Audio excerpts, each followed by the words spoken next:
تو Peoples party اور مسلم league نواز کسی ایک پارٹی کے ساتھ جب تک آپ ملیں گے نہیں کوئی لیجسلیشن نہیں ہو سکتی. آپ کے پاس ایک ہی حل ہے کہ آرڈیننس پاس کریں, آرڈیننس جاری کر کے 6 ماہ کے لیے یہ سارا پروسیس کریں. جی میں صابر اب میں آپ کو بتاؤں, ہم نے لوگوں سے اب ایف بی آر ہمارے نیچے ہے, ایف آئی ہمارے نیچے ہے, اینٹی کرپشن ہمارے نیچے ہے. ہم نے فوری طور پہ جو پہلے تو سائن کیے اگریمنٹس, 26 ملکوں سے اگریمنٹ سائن کی.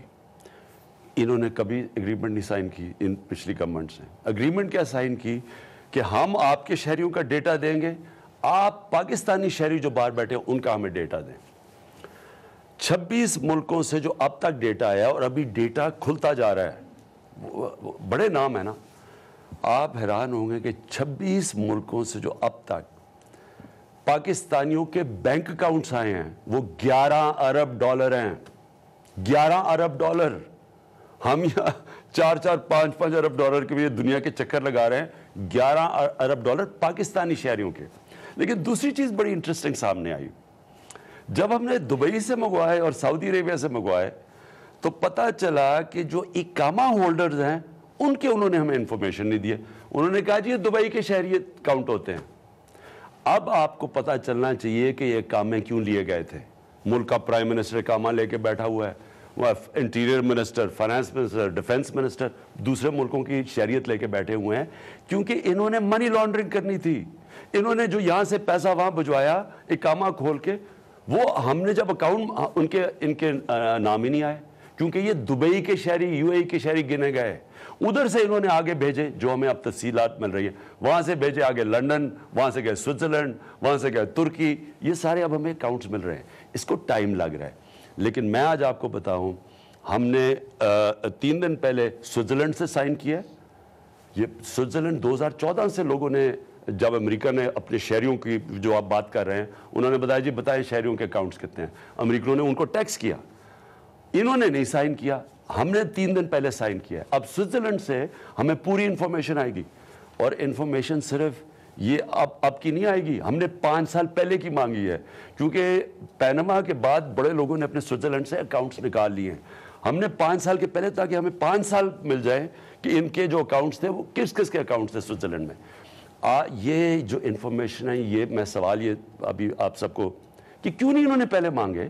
یہاں ملک میں ڈالر کی کمی ہے, یہاں آپ آئی ایم ایف سے قرضے لے رہے ہیں. 16 دفعہ پاکستان آئی ایم ایف کے پاس گیا 30 سالوں میں. مجھے آج کہتے نہیں جی آپ آئی ایم ایف کے پاس کیوں بات کر رہے ہیں. 16 دفعہ ہم گئے ہیں. بنگلہ دیش اور ہندوستان 1 دفعہ گیا 30 سالوں میں, ہم 16 دفعہ گئے ہیں. تو 1 دفعہ آپ آئی ایم ایف سے قرضے بھی لے رہے ہیں, دوسرا آپ یہی چیک نہیں کر رہے کہ اربوں ڈالر پاکستانیوں کا غیر قانونی طور پہ باہر پڑا ہوا ہے, جو پہلی دفعہ آپ گورنمنٹ انفارمیشن لے رہی ہے. یہ ڈرے کیوں ہوئے ہیں؟ کیونکہ جیسی جیسی انفارمیشن آ رہا ہے ہمیں چیزیں پتہ چلتی جا رہی ہیں. پولیٹیکل فگرز کے ڈرائیوروں کے 5-5 گھر مل رہے ہیں دبئی کے اندر. اب اچھا علیحدہ پراپرٹیز کی ڈیٹیلز آ رہی ہیں. ابھی آپ کو جو پراپرٹیز کی ڈیٹیلز آ رہی ہیں وہ ابھی آئی نہیں ہیں باقی ملکوں سے, صرف جو دبئی سے ہی آئی ہیں. آپ حیران ہوں گے کہ اس ملک میں کس طرح کا پیسہ باہر گیا یہاں سے. تو اس لیے منی لانڈرنگ کی ریگولیشن بھی. بات وہی ہے کہ آپ کے پاس انفارمیشن آ رہی ہیں. نہیں, اس کے اوپر قانون ہے صابر, اس کے اوپر قانون ہے. جب آپ کو انفارمیشن مل جائے اور یہ غیر قانونی ہے, پھر آپ ان کو بلا کے آپ ایکسپلین کر سکتے ہیں, آپ ان سے پوچھ سکتے ہیں, پھر آپ ان کے اوپر ایکشن لے سکتے ہیں. میں چاہوں گا سب سوال آپ کو ہو گیا, پھر آگے بھی چل رہا ہے. 5 سیکنڈ. جی, یہ گرفتاریاں سر کب سے شروع ہوں گی؟ کیونکہ معمول کی قانون سازی سے کچھ نہیں ہونے والا. آگے اسمبلی میں وہ مجھے بات نہیں کرنے دیتے, آپ کہہ رہے ہیں جب تک آپ اسپیشل آرڈیننس نہیں لائیں گے تب تک کچھ نہیں ہونے والا. میں یہ کہہ رہا ہوں. صابر, میں یہ ضرور کہتا ہوں, میں خود تنگ ہوں کہ اتنا دیر لگ رہی ہے کیونکہ مجھے تو اب میرے سامنے فیکٹس آ رہے ہیں. لیکن بدقسمتی سے جب تک اگر ہم نے اس طرح غلط کر دیا کسی کو, وہ ایکچولی بچ جائیں گے کہ جی دیکھیں میں بے قصور تھا. جس طرح ابھی بھی کئی جگہ ہوا ہے, سارے ملے ہوئے ہیں, نیب نے مل کے کیسز بنائے ہوئے ہیں ان کے ساتھ, انہی کے لوگ نیب میں بیٹھے ہوئے تھے, انہوں نے کیسز ایسے بنا دیے جن کے لیے وکیل ان کے پاس مہنگے ہیں. ہم جو اب کام کر رہے ہیں ہم تھوڑا ذرا ڈیٹیل میں کر رہے ہیں تاکہ انشاءاللہ اس ملک کو پیسہ آنے والا ہے. میں آج قوم کو یہ کہنا چاہتا ہوں, آپ کو ڈالروں کی کمی نہیں ہونے لگی. انشاءاللہ آنے والے دنوں میں آپ خود ہی دیکھ لیں گے کہ یہاں ہمارے پاس ادھر سے بھی ڈالر آئیں گے, انویسٹمنٹ سے بھی ڈالر آئیں گے. اکانومی میں ہم نے گورننس اپنی سسٹم جو اب کر رہے ہیں, سلو ہے تھوڑا پروسیس کیونکہ دیر کی تباہی ہوئی ہے, ادارے تباہ ہوئے ہیں.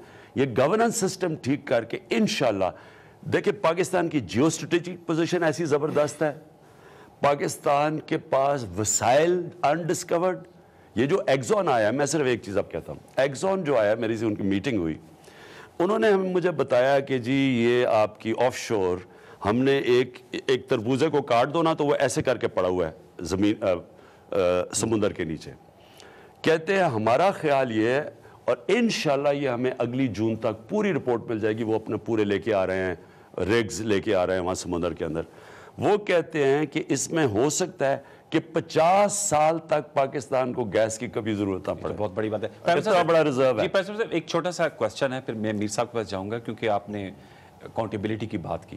اکراس دا بورڈ ہوگی, آپ یہ یقین دلاتے ہیں اس میں کوئی پولیٹیکل وکٹمائزیشن کا ایلیمنٹ نہیں ہوگا, اور دوسرا آپ لوگوں کی کارکردگی میں جو قانون سازی ہے, لیجسلیشن, وہ کوئی اتنی حوصلہ افزا نہیں رہی پہلے 100 دنوں میں, کیونکہ ایک سٹینڈنگ کمیٹیز نہیں بنی ہوئی. پبلک اکاؤنٹس کمیٹی کے چیئرمین پر آپ لوگوں کا اپوزیشن کے ساتھ اختلاف ہے, اور آپ نے خود پرائم منسٹر صاحب کہا تھا آپ کوسچن آور سیشن میں جایا کریں گے, وہ آپ کو یاد کرتے رہتے ہیں سینیٹ اور قومی اسمبلی میں. کیا کہیں گے؟ دیکھیں پرابلم یہ ہے کہ ہم نے تو آفر کیا ہوا ہے, ادھر سے ہی کوئی عجیب کنڈیشنز آ رہی ہیں. پرابلم اس پھنسے کدھر ہوئے ہم.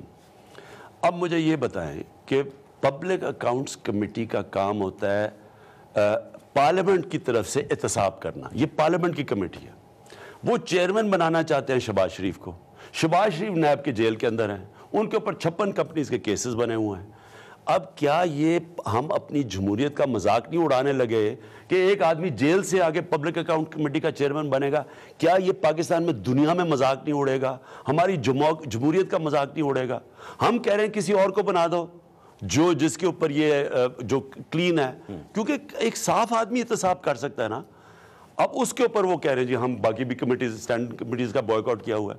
اب ہم آج فیصلہ کر رہے ہیں, ہم اپنے کمیٹیز بنا دیں گے, اگر وہ نہیں آتے ہم نے بنا دینا ہے. اس طرح کی بلیک میل کرنا, ابھی تک مجھے افسوس سے کہنا پڑتا ہے کہ ان کی ایٹیٹیوڈ ساری یہ ہے پہلے دن سے کہ ان کے اوپر اتنا پریشر ڈال دو کہ یہ بھی آخر میں کہیں ٹھیک ہے جی ہم ملک چلانا چاہتے ہیں, پارلیمنٹ جمہوریت کی خاطر ہم بھی آپ کو NRO دے دیں گے, ہم بھی بات نہیں کریں گے کرپشن کی. جو انہوں نے 10 سال میں چارٹر اور ڈیموکریسی کے نام پہ جو اس ملک کو لوٹا گیا ہے, میں آپ کو کہتا ہوں کہ یہ کرمنلز ہیں ملک کے. کیسے یہ جسٹیفائی کر سکتے ہیں کہ 6,000 ارب روپے سے آپ کا قرضہ چلا گیا 30,000 ارب روپے میں 10 سال میں, آپ کی پاور سیکٹر بینکرپٹ, وہ بینکرپٹ گیس کا سیکٹر جو اس نے کبھی لاس ہی نہیں کیا, وہ 150 ارب روپے کا لاس کیا ہوا, یوٹیلیٹی سٹور 14 ارب روپے, ہر جگہ لاس ہو رہا ہے. جس لیول کی لوٹ مار ہوئی ہے اس ملک کے اندر 10 سالوں میں, وہ ڈرے ہوئے ہیں اور وہ اکٹھے مل کے کہہ رہے ہیں جی جمہوریت خطرے میں ہے. کبھی میں پہلے دن جا رہا ہوں اسمبلی میں تقریر کرنے اور انہوں نے ریگنگ کے اوپر اٹھا دیا. آج آپ رپورٹ دیکھیں, فیفن کی رپورٹ دیکھیں, یورپین یونین کی رپورٹ دیکھیں, وہ کہتے ہیں بہترین الیکشن ہوا ہے. آپ کمپیئر کریں 2013 کا الیکشن اور یہ, اس کا فرق اس کے اندر آپ, اور اس لیے ہم نے کہا فوری طور پہ بناؤ کمیٹی. ہم نے تو پہلے دن ہی, مجھے 126 دن لگے دھرنا کرتے ہوئے ان کو انویسٹیگیٹ کرنے کے لیے. ہم پہلے دن مانگ گئے, وہ ہٹا تو وہ ادھر کوئی اور ایشو لے کے بیٹھ گئے. ان کا مقصد صرف یہ ہے کہ ہمیں پریشرائز کریں کہ کسی طرح ہم بھی کہیں جی جمہوریت کی خاطر ہم سارے مل ملا کے چلیں گے, جو چارٹر آف ڈیموکریسی میں 10 سال ہوا ہے. NRO کی آپ نے بات کی, آپ پچھلے 3 مہینے میں کئی دفعہ 2-3 دفعہ آپ نے تقریروں میں یہ کہا ہے, پوری قوم نے سنا کہ کسی کو میں NRO نہیں دوں گا. کان کھول کے سن لو, میں کسی کو NRO نہیں دوں گا. لوگ یہ جاننا چاہتے ہیں کہ کس نے آپ سے NRO مانگا ہے, کیونکہ جب مولانا فضل الرحمان آل پارٹیز کانفرنس میں نواز شریف کو بلاتے ہیں, زرداری صاحب کو بلاتے ہیں, تو وہ تو نہیں آتے, وہ کہتے ہیں نہیں ابھی ان کو چلنے دو. تو لگ تو یہ رہا ہے کہ وہ آپ کو NRO دے رہے ہیں اور نواز شریف صاحب بالکل خاموش ہیں. تو NRO آپ سے کس نے مانگا جبکہ نواز شریف خاموش ہے؟ اس کا کیا جواب دیں گے آپ؟ دیکھیں جو یہ سارا ہو رہا ہے نا اسمبلی کے اندر, میں سمپل سوال پوچھتا ہوں. ایک گورنمنٹ ہے, الیکشن جیت کے آئی ہے, پہلے دن آئے ہیں, ہم اسمبلی میں بات کریں, انہوں نے سارے اسمبلی ڈسرپٹ کر دی, تقریر مجھے نہیں کرنے دی. مجھے بتائیں اس کے پیچھے ہم نے بڑی کوشش کی, ہم نے یہ بھی ان کو کہہ دیا کہ ہم